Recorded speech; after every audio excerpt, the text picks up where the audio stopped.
E aí, minha galerinha linda, vamos dar continuidade ao estudo da crase. Agora nós vamos ver os casos em que ocorre a crase. Mas, Tacinha, e o jegue e o show? Bem, lembrem-se de que ali vai resolver o quê? 80% dos casos. Vamos agora aos casos especiais que são super tranquilos. Podem confiar na Tacinha de vocês. Vamos ao primeiro caso especial? Bem, ocorre crase diante da palavra moda, com o sentido de a moda de. O jogador fez um gol a Pelé. Por que eu teria crase? Porque vejam que eu tenho a expressão subentendida a moda de Pelé. Então, toda vez que eu conseguir colocar a expressão a moda de, você já sabe, você vai usar a crase. É um caso especial.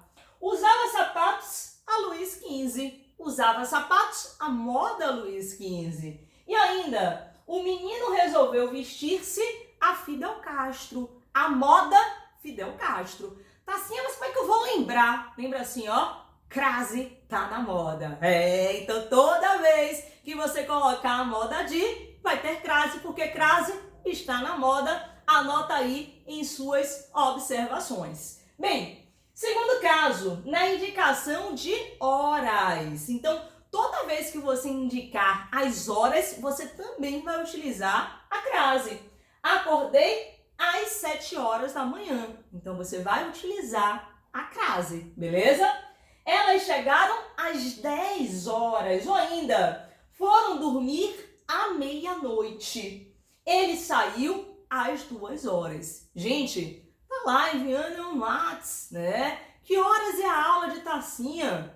Responde assim, ó. A aula de Tacinha é às 7 horas e coloca a crase para Tacinha, please, por favor, né? Tacinha, como é que eu vou lembrar que vai ter crase diante de hora? Você vai anotar da seguinte forma: tá na hora da crase, né? Então, se crase está na moda, tá na hora da crase. Toda vez que você usar a indicação de horas, você vai colocar a crase. Tranquilo para todo mundo? Bem, observação. Com a preposição até, a crase será facultativa. Por exemplo, dormiram até às 14 horas. Por que é facultativa? Porque até é preposição.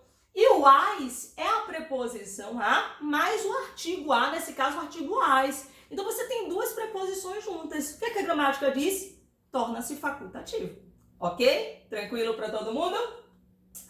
Ocorre crase também, galera linda, em locuções adverbiais, prepositivas e conjuntivas, de que participam palavras femininas. Então, todas as vezes em que eu tiver locuções, lembrem que essas locuções elas são antecedidas pela preposição a, eu vou ter crase, contanto que essa locução tenha palavra feminina. Lembrem-se do exemplo no vídeo anterior, quando eu falei de à vista, né? É uma preposição a, com o artigo a, e o vista é feminino. Então, eu tenho uma locução em que há um substantivo feminino.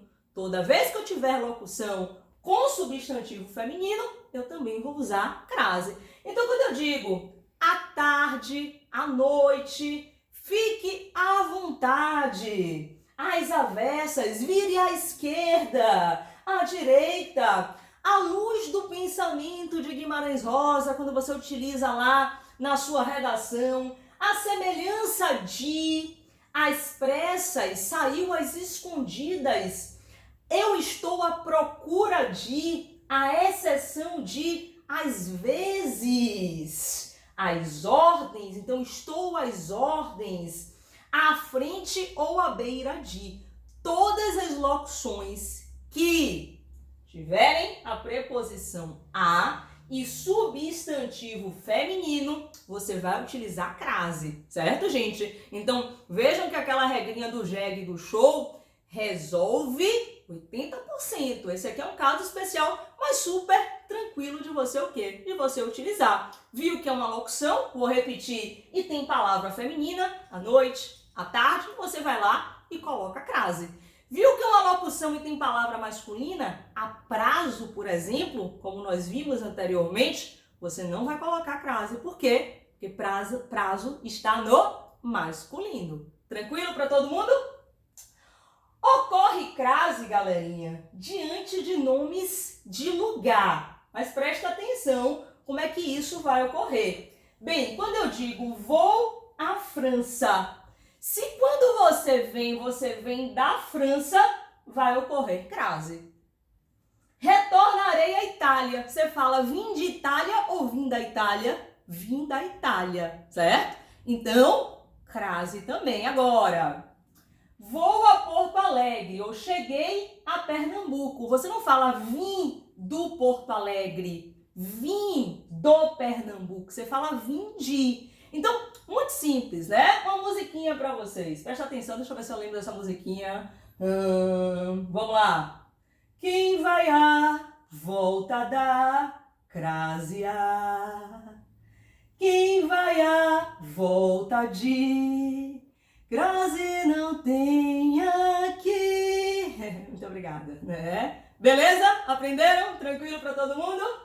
Bem, e uma observação. Quando o nome tiver especificado, independentemente de ele ser masculino ou não, você vai colocar crase. Então, quando eu digo retornarei a São Paulo dos Bandeirantes, crase. Por quê? Porque eu estou especificando que São Paulo é dos Bandeirantes. Ou ainda, irei a Salvador de Jorge Amado, né? Então, também vou lá e coloco crase. Por quê? Porque eu estou especificando Salvador. Tranquilo? Volta para a musiquinha. Ó. Quem vai à volta da crasear? Quem vai à volta de crase não tem aqui. Bem, outra ocorrência da crase importante. Pronomes. Lembrem-se de que eu falei no vídeo anterior que, diante da maioria dos pronomes, eu não vou usar crase. Mas existem as exceções que a gente já vai aprender aqui, galerinha. Bem, quando eu digo refiro-me a aquele atentado, aquele é pronome demonstrativo, beleza? O que acontece? Mesmo aquele sendo um pronome demonstrativo no masculino, essa é uma exceção, não fique, ai meu Deus, é bem exceção. Calma, é super simples, super tranquilo e super lógico, presta atenção. Aquele pronome demonstrativo e masculino. Mas quando eu digo assim, ó, refiro-me a aquele atentado, você há de convir que o verbo referir exige a preposição a. Quem se refere a alguma coisa ou a alguém. Então a preposição, ela foi solicitada pelo verbo transitivo indireto. Aquele já tem, né, o a iniciando o pronome. Então o que eu vou fazer para marcar que existe uma preposição? Eu vou lá e coloco o sinal indicativo de crase. Então, refiro-me a aquele atentado. Se você usar a regrinha do jegue, dá super certo, ó. Refiro-me ao jegue. Beleza? Tranquilo para todo mundo? Bem, e aí você tem outros exemplos. Dediquei àquela senhora todo o meu trabalho. Como é que você sabe se tem crase ou não? Dediquei ao jegue. Tranquilamente você consegue. Tecnicamente, quem dedica algo, todo o meu trabalho, a alguém. Então, olha a preposição sendo exigida, a preposição a, mais artigo a, olha aqui, sinal indicativo de crase, beleza? Quero agradecer a aqueles que me socorreram. Refiro-me a aquilo que aconteceu com seu pai. Não obedecerei a aquele sujeito. Quem obedece, obedece a alguém. Assistir a aquele filme. Assistir no sentido de ver exige a preposição a. Assistir ao filme, né? Quantos filmes maravilhosos para vocês assistirem aí, gente. Aproveitem, né, esse tempo que vocês têm também de forma produtiva, de forma cultural. Isso é muito importante, isso é repertório. Não se esqueçam disso. E aí você vai, ó, vejam que os que estão em vermelho não vão necessitar da crase, por um motivo muito simples. O verbo esperar. Quem espera, espera algo, ou alguém aqui neste caso. Então não preciso da preposição a. Por isso que eu digo espero aquele rapaz. Comprei, quem compra, compra algo, eu não preciso da preposição. Comprei aquela caneta. Então, vejam que quando o verbo ele não necessita da preposição, eu não vou colocar o sinal indicativo de crase. Por um motivo muito simples. Você aprendeu que a crase é o a preposição com um a artigo definido. Tranquilo para todo mundo? Beleza? E por fim, galerinha, a palavra distância. Vejam que tantos falam aula à distância, né? Tem crase, não tem crase? Então, para a gente fechar nosso encontro de hoje, vamos perceber quando nós usamos crase diante da palavra distância. Vamos ver? Se a palavra distância estiver especificada, determinada, a crase deve ocorrer. Exemplo, sua casa fica à distância de 100 quilômetros daqui. Veja que distância está sendo especificada, 100 quilômetros. Então, eu vou lá e coloco obrigatoriamente a crase. Todos devem ficar à distância de 50 metros do palco. A mesma coisa. Distância está sendo o quê? Especificada. Então, toda vez que a palavra distância for especificada, eu devo colocar a crase segundo a gramática tradicional. Agora, se a distância não for especificada, eu não devo utilizar a crase. Exemplo, os militares ficaram à distância, não especifiquei. Gostava de fotografar à distância, não especifiquei. Vocês estão tendo aula à distância, eu não especifiquei. Por isso, eu não coloco a crase. Tranquilo para todo mundo, gente? E para fechar, vocês estão tendo aula à distância, mas lembrem-se, é uma distância extremamente física. Nossa preocupação, nossa excelência e o nosso carinho, gente, transbordam esse campo físico. Um beijo e ó, crase, né, na veia para vocês, galerinha linda!